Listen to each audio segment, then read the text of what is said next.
At Fidelity Personal Investing, everything we do is guided by our aim to make good investing easy.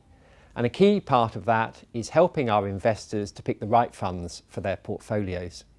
The Select 50 is a list of our preferred funds. These are investments which our expert fund selectors believe will over time help our investors to achieve their financial goals.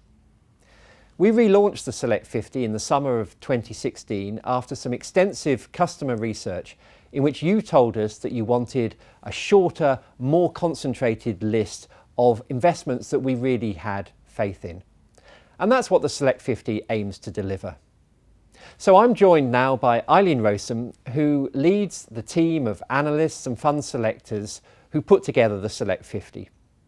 Eileen, I thought we'd start, if we may, if you could just describe the team that you lead and how they work together. So we're a team of 11 research analysts who spend our days sourcing, researching, recommending and monitoring fund managers for our clients to invest in. Everyone within the team has an area of specialism, so it really allows us to drill in depth into what particular managers and peer groups are doing. But also we follow the same process and philosophy, so we debate and discuss ideas across the team and lend our expertise to each other, while still ensuring there is, as I said, specialism and ultimate accountability for each recommendation that an analyst makes. Okay, let's just drill down a bit into the approach, and maybe you could explain how the team actually goes about selecting the funds. So our core belief or philosophy is that there isn't only one way to invest. We believe in manager skill, and we believe that having a well-resourced team that conduct in-depth analysis, we can identify manager skill. But as I said, we will look to invest in a different range of approaches. There are ingredients that will contribute to a successful fund manager, but they don't necessarily all follow the same style or invest in the same markets. Okay, so you talked about the ingredients that make up a good manager there, what the characteristics are. Can you just describe what makes a good manager as far as you're concerned? So we look for a fund manager to have sufficient experience, relevant experience in a particular market or in stock picking or credit selection in the case of fixed income. We look to ensure that they are well resourced, be that by a team of analysts or having access to data if they follow more of a quantitative approach.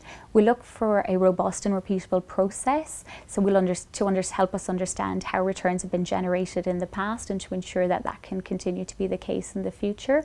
And something that's very important for us is to look for alignment of interest, to ensure that the fund manager is incentivized in a way that means that they will do the best for our clients. Okay, so I guess there are different ways of managing funds, and some houses have star managers, some have more of a team approach.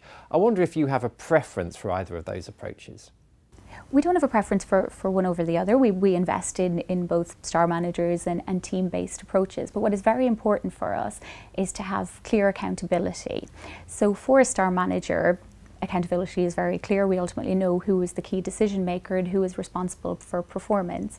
In a team-based approach, that can still be very successful, provided that we can understand the decision-making process and everyone involved is, again, aligned with the interests of our clients. So you mentioned analysing the numbers there, and performance is clearly part of that. I wonder how important past performance is in the selection of funds for the list. So past performance helps us to establish whether manager skill exists. We won't necessarily pick the funds that have had the best performance, particularly if we can't understand how those returns are generated, because that may just be luck rather than skill. Past performance also helps us to understand what markets a fund manager will perform well and poorly in, to help shape our expectations for the future for when we're monitoring them going forward. So it sounds like you look at some numbers-based quantitative characteristics, but also some softer, maybe more qualitative factors. I wonder how you put those two together. So the quantitative information really informs the qualitative assessment or the ultimate view that we make. And we're cognizant that quantitative analysis is lagging or backward looking. So for example, if there's a change in a fund management house in terms of the number of analysts available to a portfolio manager, that may not show up in the numbers for quite some time. But by meeting with managers, conducting in-depth analysis, checking the qualitative information, we can be on top of such changes.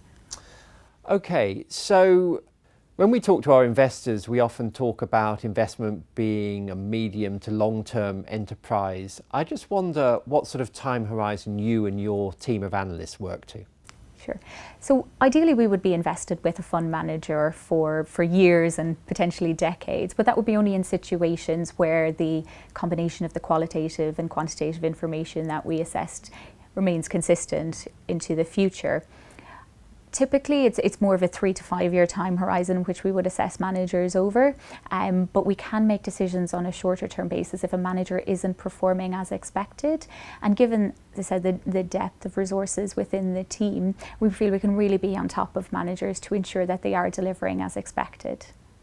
Eileen, thank you very much indeed for taking us through the process of how you and your team put together the Select 50. You're welcome. Thanks, Tom.